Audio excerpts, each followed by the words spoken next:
There's Dave Meltzer with Entrepreneurs, the Playbook from across the pond. I have Tim Frost, CEO and founder of Yield App. Welcome to the Playbook, Tim. No, thanks, Davis. It's awesome to be here today. Well, fintech is such an interesting space, and there's two critical business issues that I find in fintech that takes an exceptional entrepreneur. And the first is obvious, it's security, and that's omnipresent from probably the beginning of your career. But the other variable that I find so fascinating is change, because obviously accelerated change causes extraordinary pressure, and change keeps on exponentially accelerating. But when we're talking about money, it's much more significant than if we were talking about the supply chain of apparel. If you don't get your socks on time, there's some things we can overcome. But if somebody steals all your money, we have some serious problems. And if money doesn't move fast enough, we have some serious problems. You've been in fintech as we've experienced this accelerated change.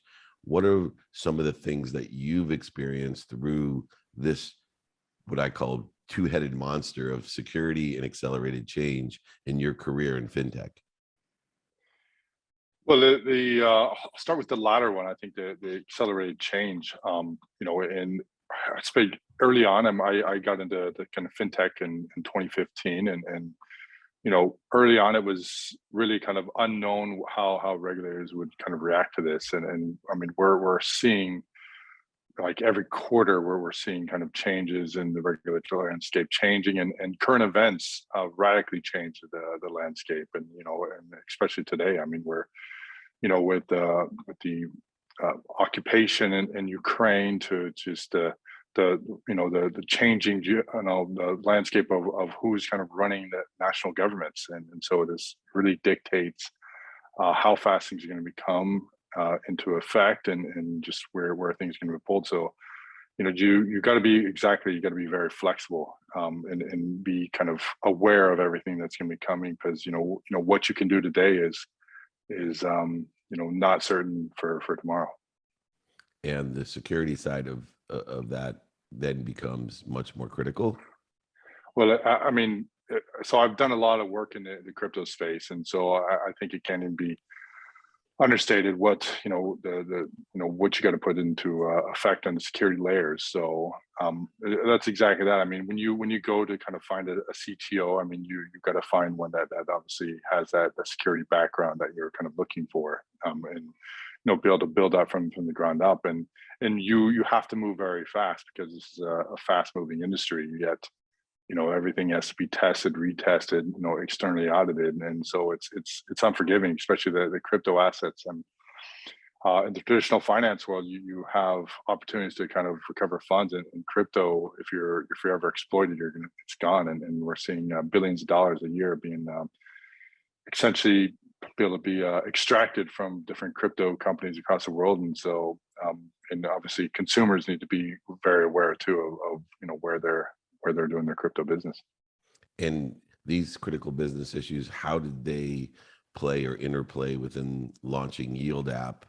And where did that idea come from? What was through that? You're one of the elder statesmen of the space.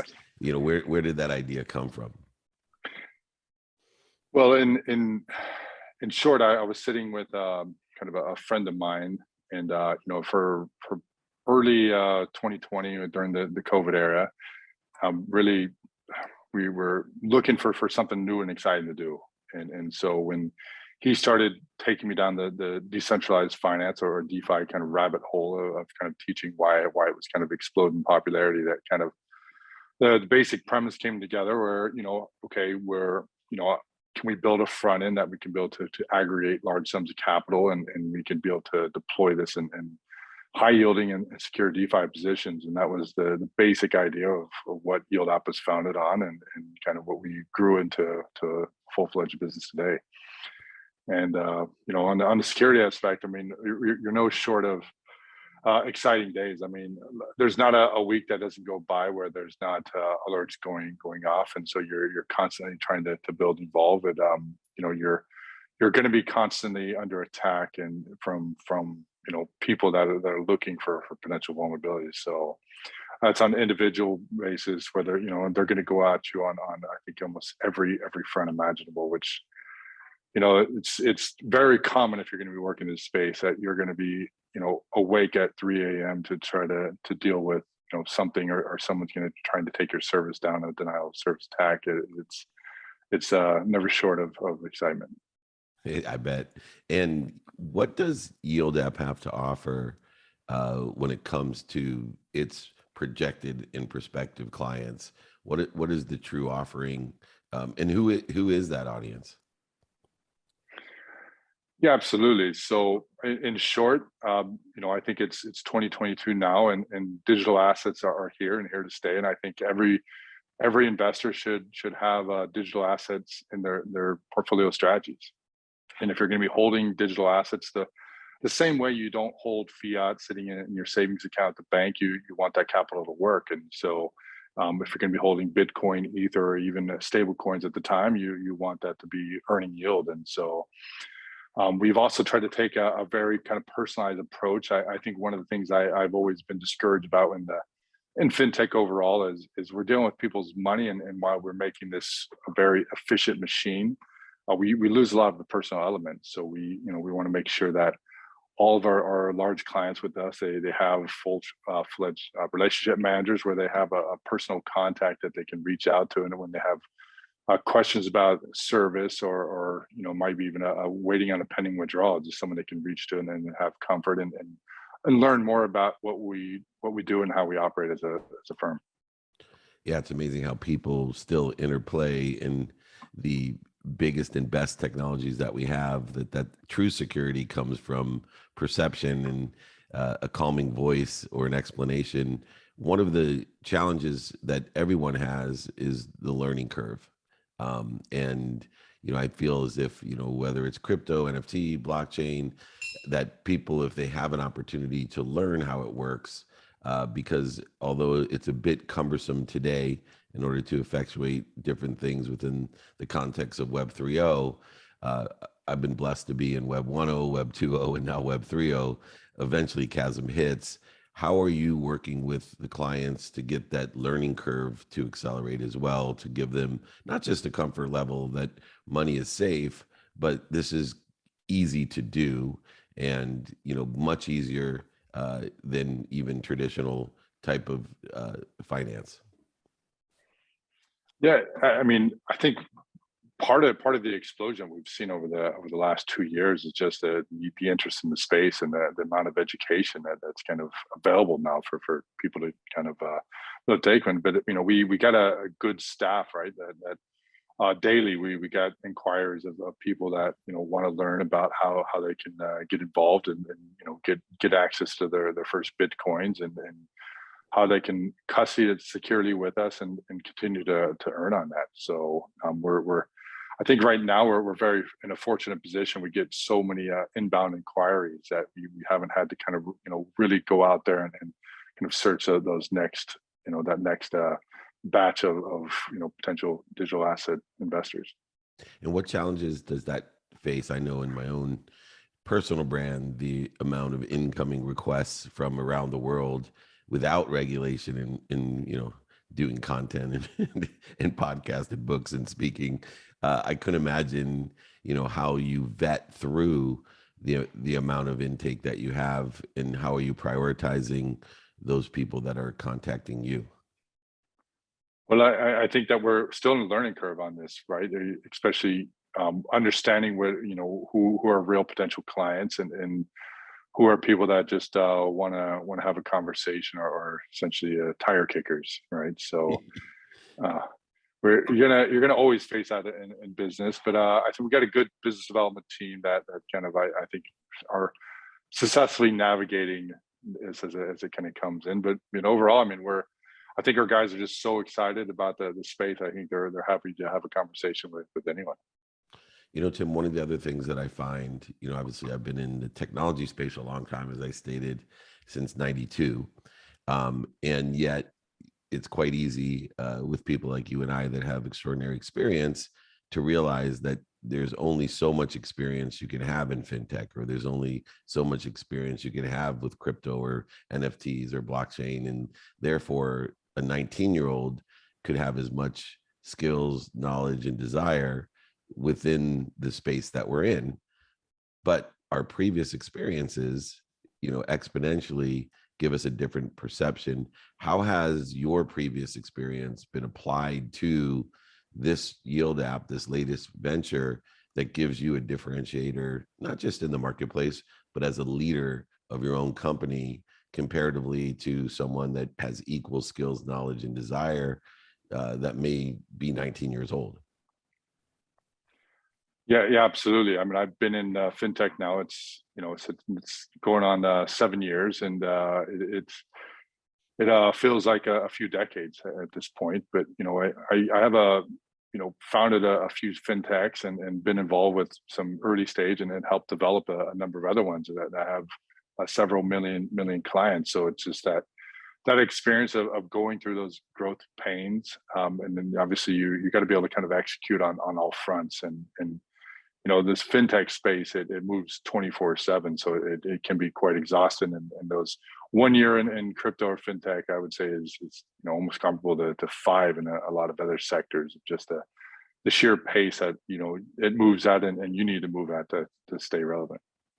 You bring up a really good point, and I think a lot of people today feel overwhelmed because it's 24/7, and there's so many different industries, careers, jobs, that there's more than enough opportunity, more than enough to do, but not enough time. I call it the big O, the little C. Huge opportunity, little capability, and as you move up the hierarchy in a business, it falls on the CEO, to be on top of all these things. How are you managing your time when there's so much or more than enough opportunity and more than enough to do, and it is a 24/7 business? How have you been able to scale, or at least keep your own mindset healthy, knowing, gosh, it's 1 a.m, I better get some rest, and yet something could happen 2 hours from now? How are you managing that time requirement? Well, I think overall, I mean, you still got to stay on a kind of a normal rhythm in life, right? So no matter what's happening, I mean, you have to have family time. You need to exercise. Obviously, take care of yourself, and I think that's the core thing of every day how you started. But it's quite a interesting question right there, because it's you're never getting everything done. So every day you wake up with a list of things that you want to get done today, and most days you wake up, or you go to bed with more things to do tomorrow than when you woke up with. So it's managing stress, knowing that I mean, it's a startup, right? And especially if you're going to be aggressive, and you're really trying to grow and innovate and be very competitive in the market. You just gotta manage these things, and hopefully get your staff to manage your stress levels as well, right? And realize that they can you can still go to sleep at 11 p.m. and even if you didn't get everything done, and then you can start again in the morning, and it's a marathon, not a sprint. Yeah, I love telling people to get a minimum amount of things done. Let's focus in on, minimums, because if you focus in on trying to get everything done, it will never happen. There's always more to do. So many different challenges with big opportunity as well.